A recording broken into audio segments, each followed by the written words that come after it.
Welcome back to the Ed Morrissey Show. Joining us as always, the Prince of Twitter, the Regent of RedState.com, Andrew Malcolm at AH Malcolm on X and Twitter. Welcome back, man. Thank you. Good to be here. Yeah, I think we're getting a couple of. I think we've got a couple of you in there, so we're good now. Twice the Andrew. Today we have twice the Andrew. All right.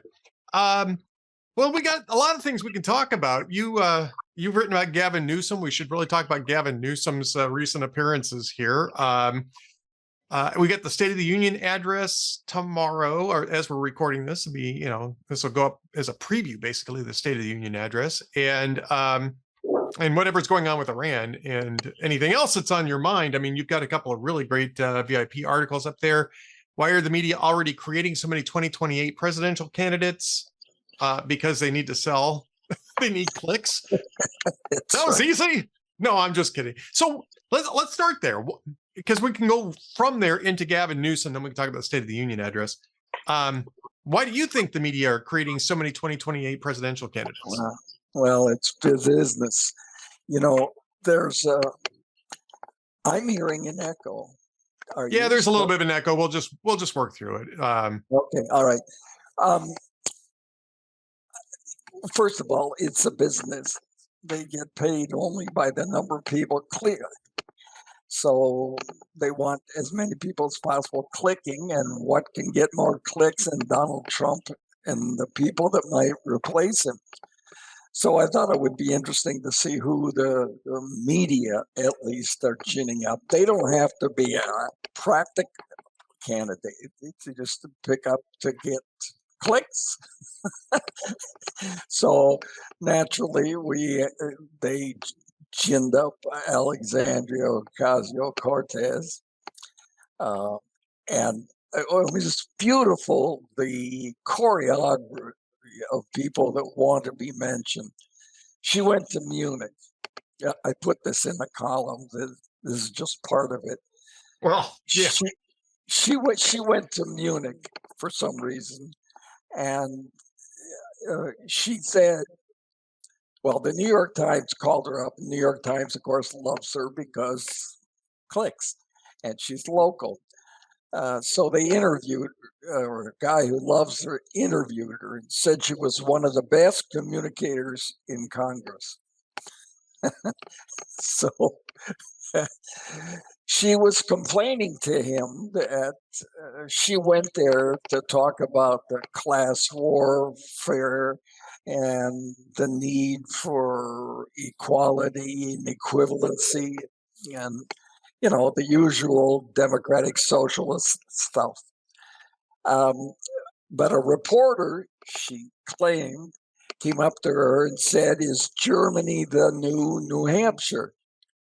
And she said then, of course, she didn't have to answer him, but she did, denying, of course, to keep it going.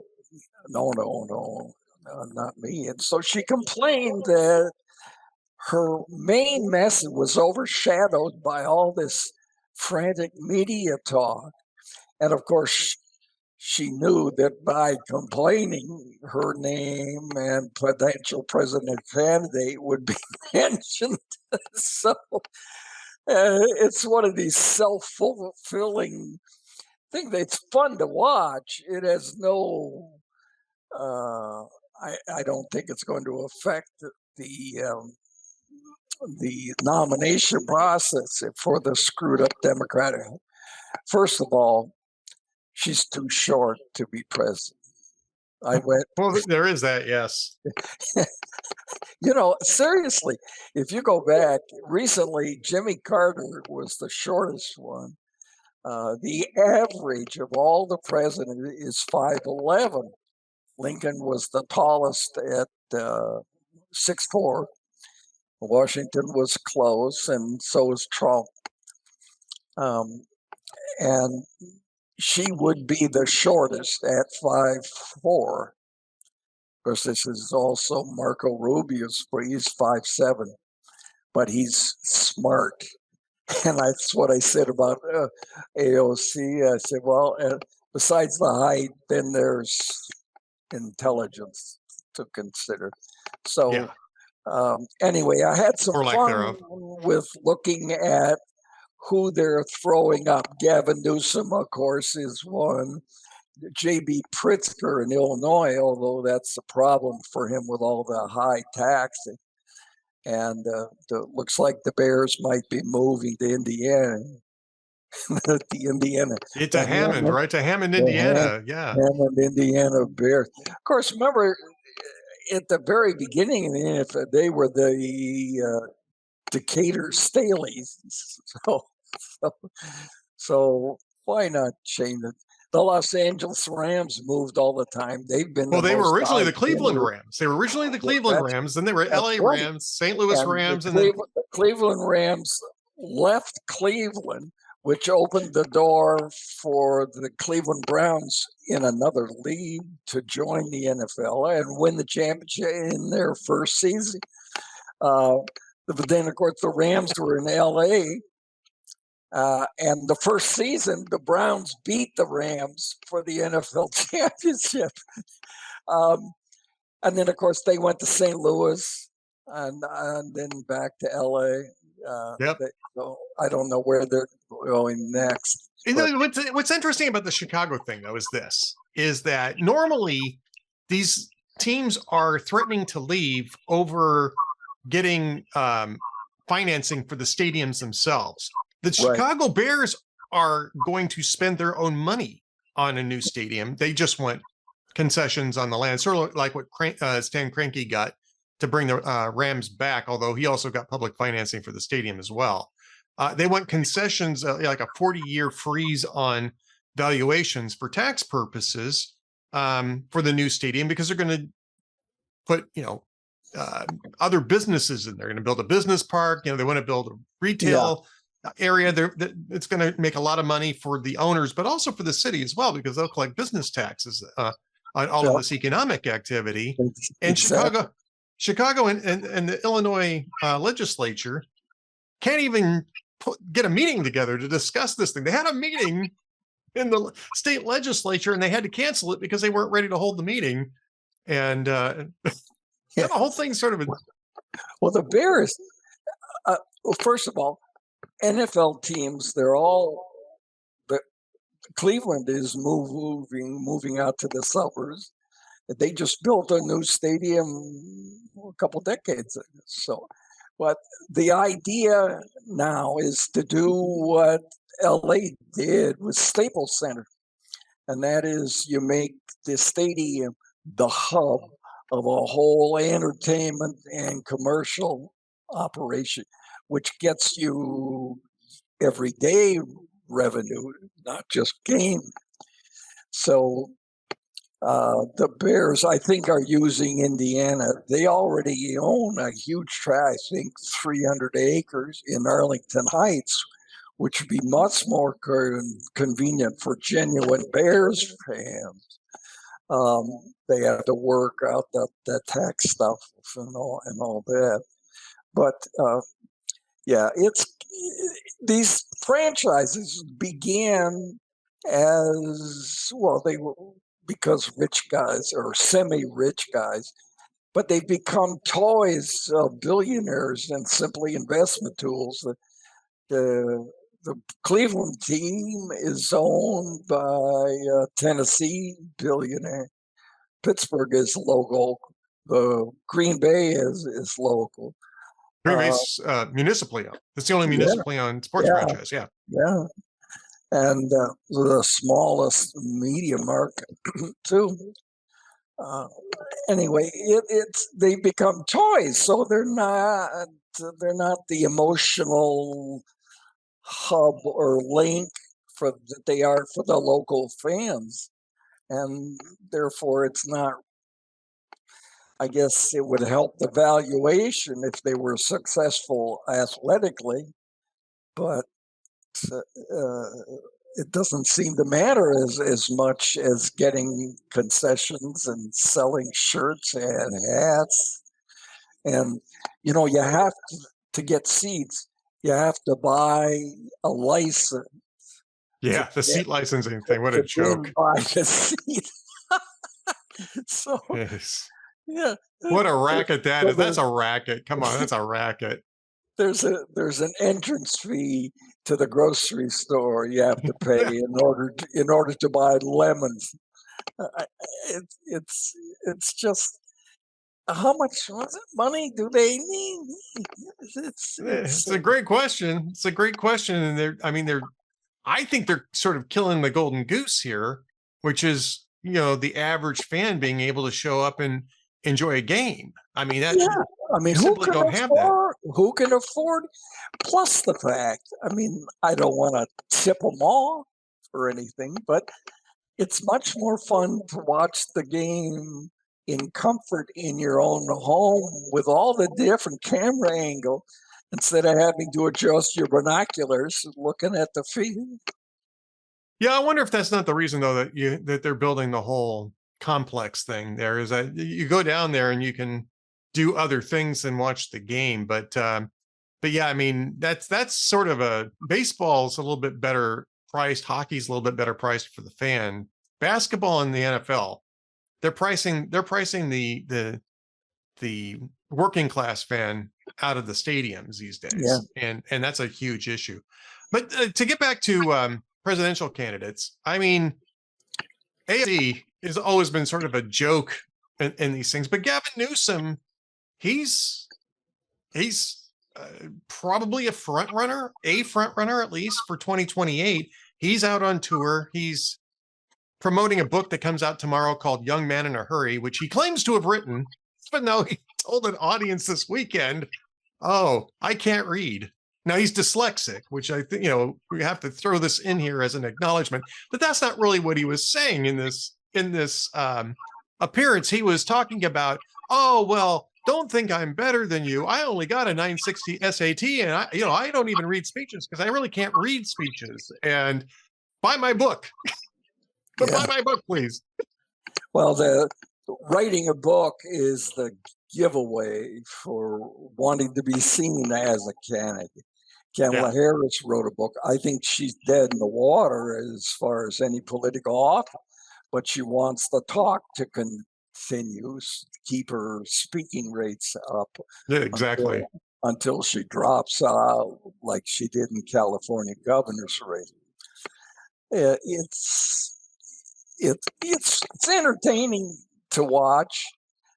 My gripe in the Sunday call was that they gin up stuff. What if Joe Blow ran for president against Trump? As long as you get Trump in the headline, you'll get some traffic. That's the kind of phony stuff that bothers me. But they've been running it. It takes, it's gotten longer. Trump's campaign for 2024 was the longest ever, was way over 2 years. We're way over 2 years now, but he announced Gavin has been positioning himself. I'm sure he's lining up advisors, and Pritzker probably is too. He's got no personal money problem. And then there's Josh Shapiro, although he's Jewish, and the Democrats seem to have a problem with that because he supports Israel. And I'm sure there'll be some Democrat senator that will offer himself. But that's where Democrats seem to go instinctively to look for candidates. It worked so well with John Edwards in 2004. So it's fun to watch. It's entertaining. And in the middle of winter, what else you're going to do but gin up all kinds of possible people to beat up on Trump? Well, exactly. I mean, we're in that period between the Super Bowl and the catchers and pitchers arriving at for spring training. So there's and the girlfriends arrive the next day. Right, exactly. But we do have the Olympics, and we actually won. We beat Canada in both men's and women's hockey. It's the first time we've ever done that. It's the first time we've won gold in hockey, men's gold in hockey, since the Miracle on Ice, 1980. It's 46 years. This year, they let the NHL stars play in the Olympics. They do that on and off. This is one of the years that they decided to go ahead and do it again. So it's a little different than it was in 1980, because 1980, we were fielding amateurs against professional grade hockey players, and we won. This is a little different. The stakes are a little different. But still, I mean, it was a lot of fun for everybody except for MS Now and Don Lemon. I don't know. Did you see that thing with Don Lemon? No. Kash Patel being in the Kash Patel. So FBI Director Kash Patel was in the locker room after the win, and he's in there. He's wearing a USA jersey, and he's guzzling a beer. And one of the players hung a gold medal around his neck, and he's dancing around with everybody else in the locker room. It's kind of cute.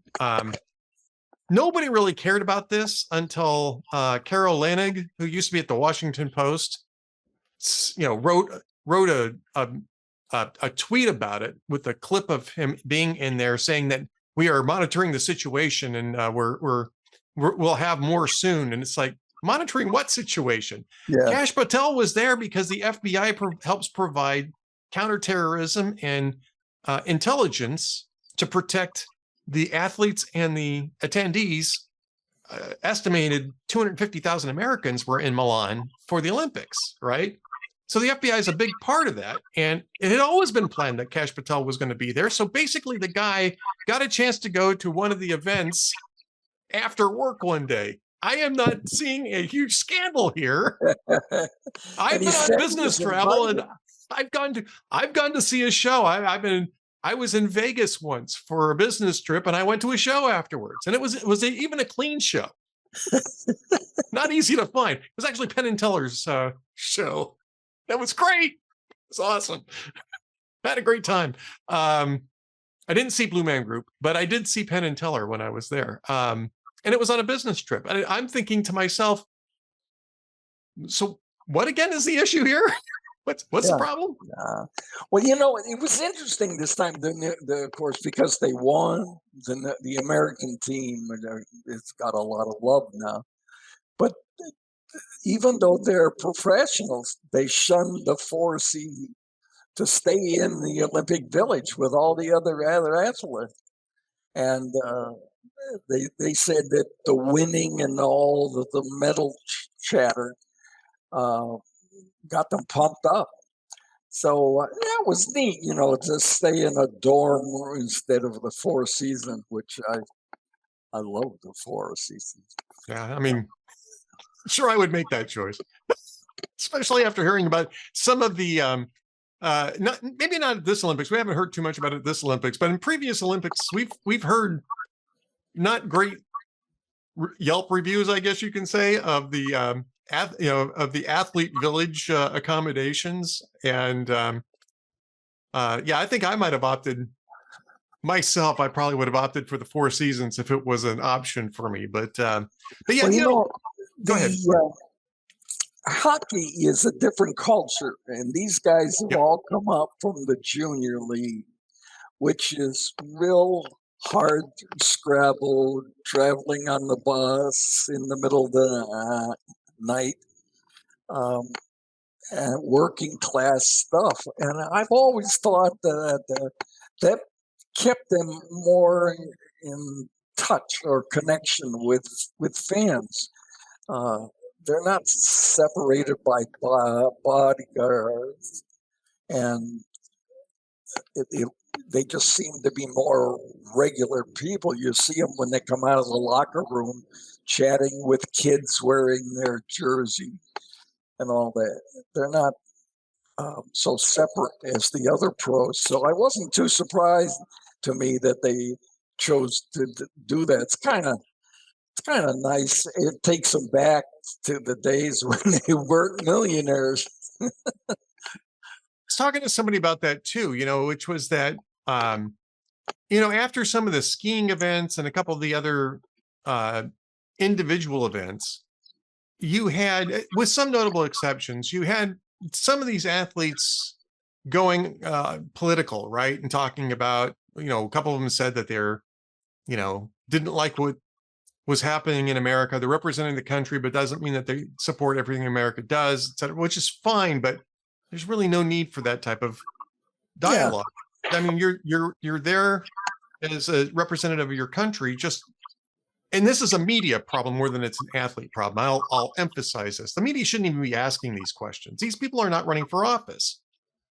Talk to them about their sport. Talk to them about their win. Don't talk to them about, immigration policy or anything else like that. That's not what they're there for. And a couple of the athletes pushed back and said that exact same thing. This is not what I'm here for. And they should. This is the same manufacturing traffic that I wrote about in the candidate column. Right. Exactly. It's the exact same thing. But you know what? You didn't get that from, I don't think you got it from the women's hockey team, and you certainly didn't get it from the men's hockey team, which was very gung-ho. They were having a great time with Donald Trump on the phone. Donald Trump invited both teams to the State of the Union address, which takes place tomorrow. We'll talk about that in just a moment. Was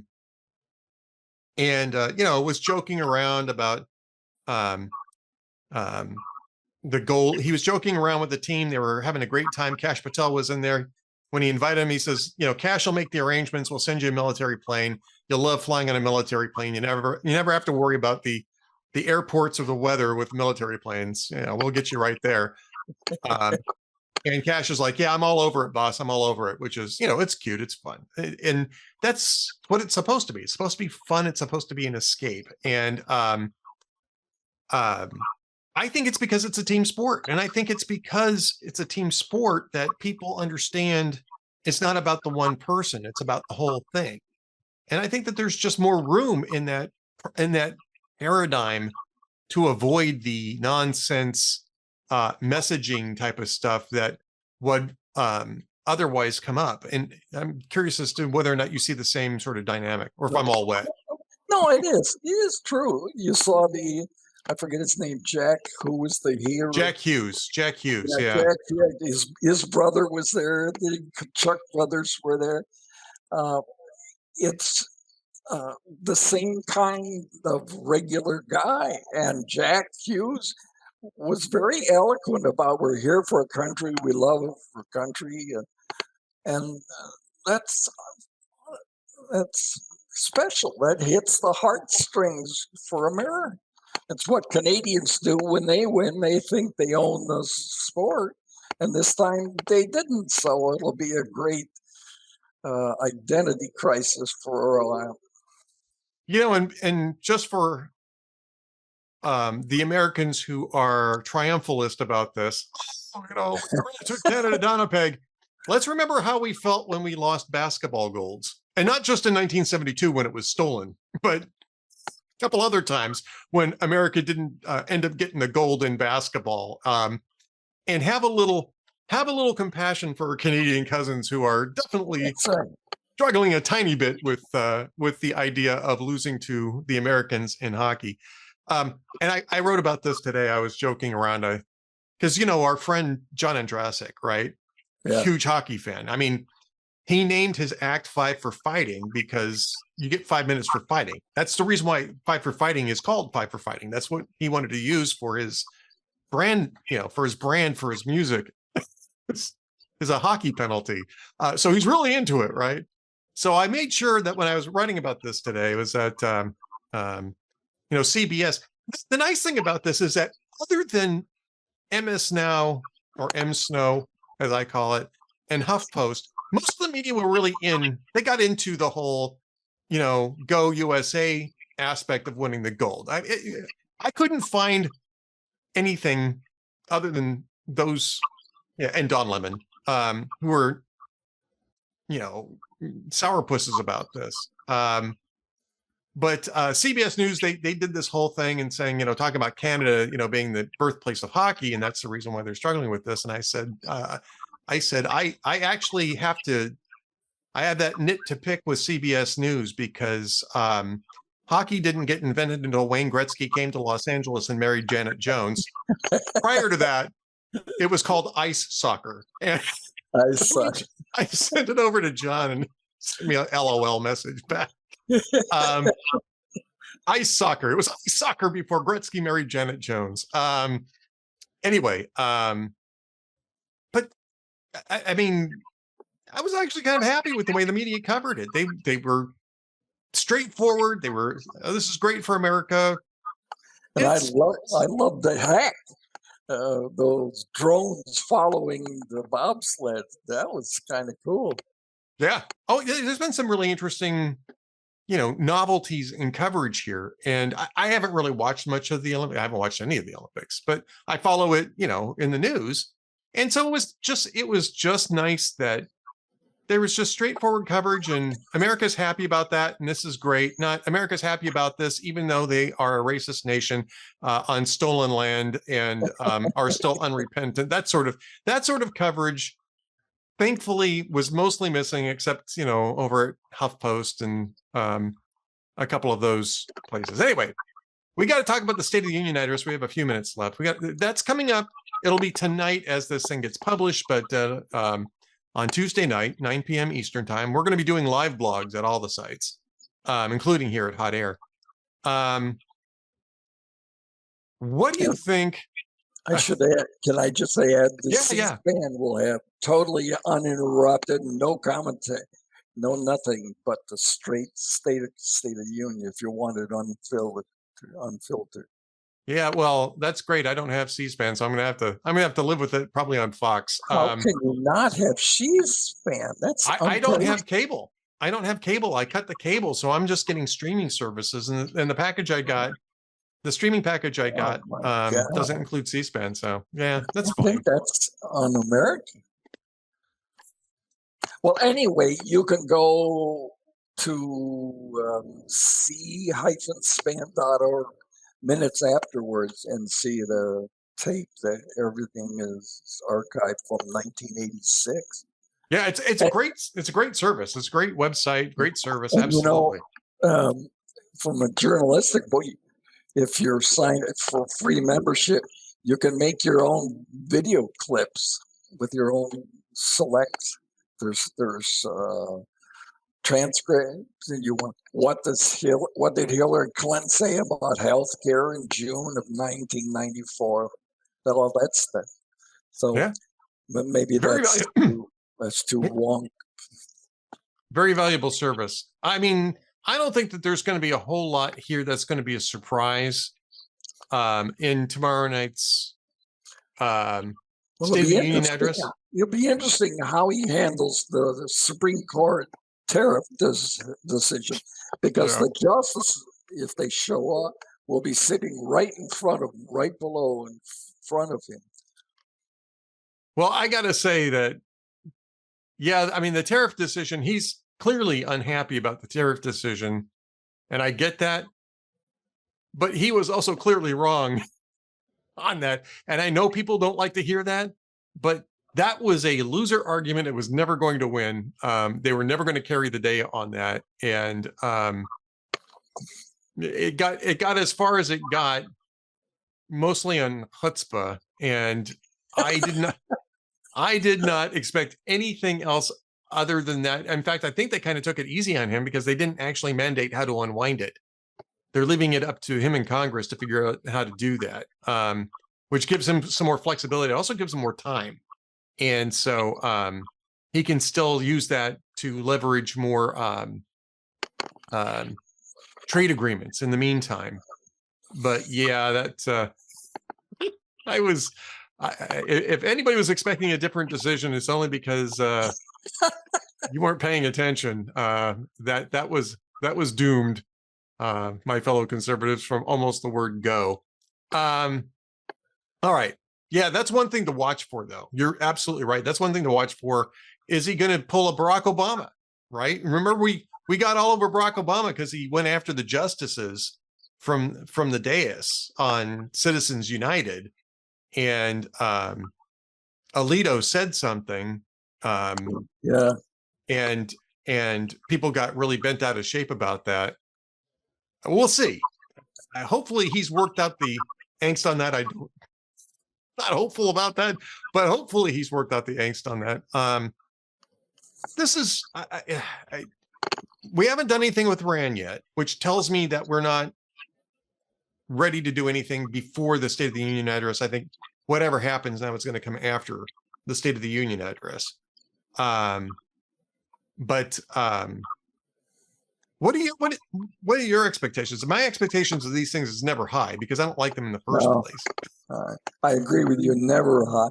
In fact, until 1930, Woodrow Wilson, the State of the Union was largely delivered on paper in a carriage. But he was a professor and he liked to lecture. So he got up there. And then, of course, once radio and then television came along, there's no politician that's going to give up that opportunity to talk to, I think, 50, 60 million faces watching.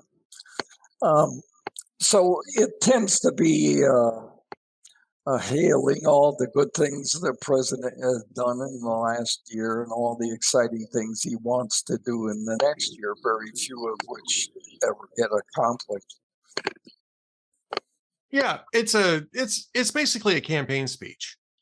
The first half of it's going to be, here are all the things I did. And here's the thing. He actually has a list of things that he's managed to do, right? A lot of different things. He's settled a half dozen conflicts, either just before or just after they broke out.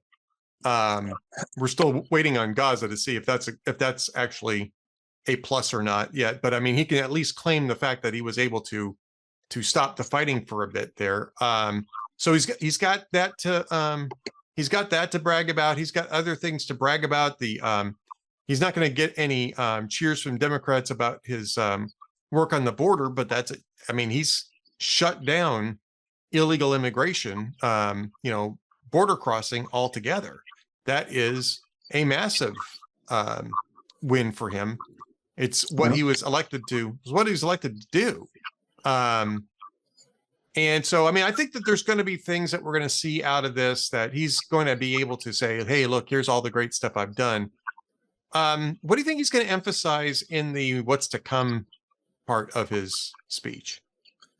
Well, he should focus on the economy and not false claims about how great things are. I think if I was writing it, which I'm not, I wrote some state of the state message. You would admit that there are challenges with prices that went up during your predecessor's term and have yet to come down. But you'd also point out that wages have gone up X% and hiring is good. The economy is growing. Inflation is at the target level. So, but he's got to drive that home. He's also got to drive home the border. Remember, that was issue number one in 2024. And voters' memories are short. So he needs to remind them about what you said was this tremendous accomplishment, hundreds of thousands every month coming across. And now 1 million have self-deported, and he's shipping out more. There's been some understandable controversy about the tactics. Some of the ICE agents may have exceeded their, but they get goaded and prodded by these protesters. It's like talk about 5 for fighting in hockey. Usually it's the retaliation that gets the penalty, not the initial penalty. The referees missed the start. Right. So anyway, he's got the drive. I would go visit the border and remark on how much more miles of fencing and talk with the agents about the new tech he's given them. They're shooting down drug drones coming across the fence. All kinds of stuff going on. He doesn't have to announce secrets, but the enforcement is good. He's got to remind people, and not just now, but all the way to the midterm. Yep, I agree. And the economy's got things to talk about, but he needs to talk about new things he's going to do. He's got people don't pay much attention because it helps him, but he's lowered drug prices with many companies, negotiated agreements, and excuse me. Um, so he's working hard on that, but he needs to make the message and not be distracted by things that come to his mind that he wants to give somebody a shot. Just focus on the facts. Discipline. He needs discipline at the State of the Union address. By the way, really quickly, Democrats now are talking about doing a whole bunch of different responses. Abigail Spanberger, new governor in Virginia, has the official response coming, but apparently because Democrat leadership doesn't want them protesting on the floor, some of them are just going to skip it and start doing their own responses. Yeah. I mean, State of the Union responses are basically a trap anyway, because there's no way to match the imperial grandeur, which, by the way, I hate. Of the State of the Union, to me is the most anti-small R Republican thing we do, and I won't. I'm going to be a curmudgeon on that for the rest of my life. But the problem is that nothing that comes after that matches up with the optics of what preceded it. And I think, in my mind, splitting this up amongst a bunch of different people dilutes it even more. It makes them look more like ankle biters. If you had Spanberger being the only person up there, right, saying, here's the official response, and that's it, it looks like an official response. It's never going to do as well as the main speech, but at least it's there. But I mean, basically, that's going to be lost, as everyone from Eric Swalwell to Don Lemon will be giving the semi-official Democrat responses, and it's going to look like a bunch of ankle biters. Everybody has to take a nip. That's right. Well, and that's what television has done. It's made almost everything a visual event. Photo ops replace substantive discussions. It's we're not going to change it, but television has changed it. Remember John Edwards fixing his hair? You never saw a picture of past presidents adjusting their wigs. It's, to me, that too detracts. Yeah, I agree. All right. Well, that's it, except for the jokes. Well, actually, these may have been the jokes, but actual jokes. Ankle biters is a great phrase. Yeah, you got to use that. Use that in your wrap-up time. I've got a couple. These are old. Jimmy Fallon said, an Illinois woman is auctioning President Obama's 2005 Chrysler. You can tell it's his genuine car because it starts off fast and it stalls for the rest of its life. Okay, that's pretty good. Yeah. And this one is sort of Olympics. It's Letterman. He says, the Sochi Olympic Hotel, I think, is called the Two Seasons. Instead of a little chocolate mint on your pillow, the Russian maids leave a potato.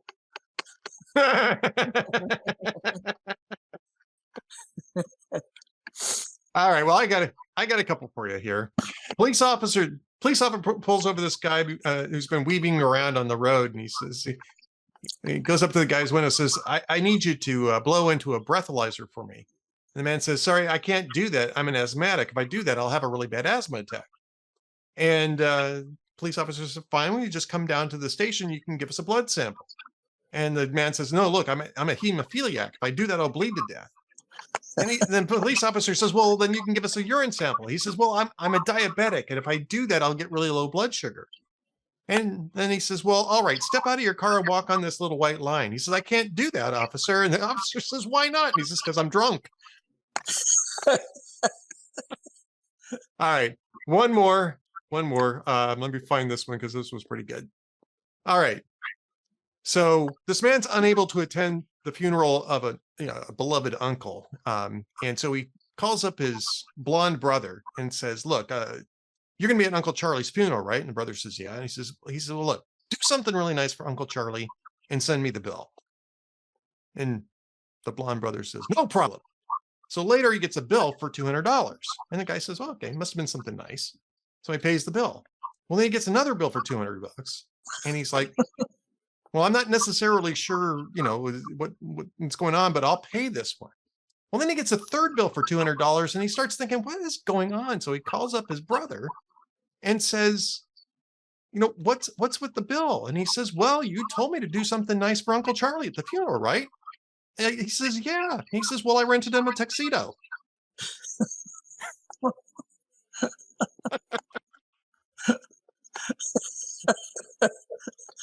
Okay. Yeah. I'll tell you what, if I get buried in a suit and tie, I'm going to haunt my family.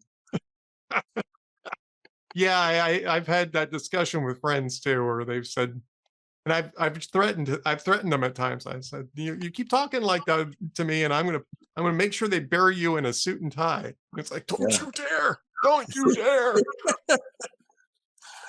I think we should stick with your Hawaiian shirts, Ed. Yeah, there you go. See, this is it right here. This is the colorful version of the Ed Morrissey show uniform. This is the Ed we want to remember. Well, let's hope that's a ways down the road. Let's hope that's a ways down the road for both of us. But as always, it's great to sit down and discuss this stuff with the Prince of Twitter, the Regent of RedState.com, Andrew Malcolm, AH Malcolm, on the Twitters and also at RedState.com. Andrew Malcolm. Well, we'll talk soon. Yeah, next week we can analyze how right we were about the State of the Union. I have a feeling that we're going to be very right about the State of the Union because it's pretty much the same every single year. But we'll see. Andrew Malcolm, next week, same time. Okay, bye. Thanks, everybody.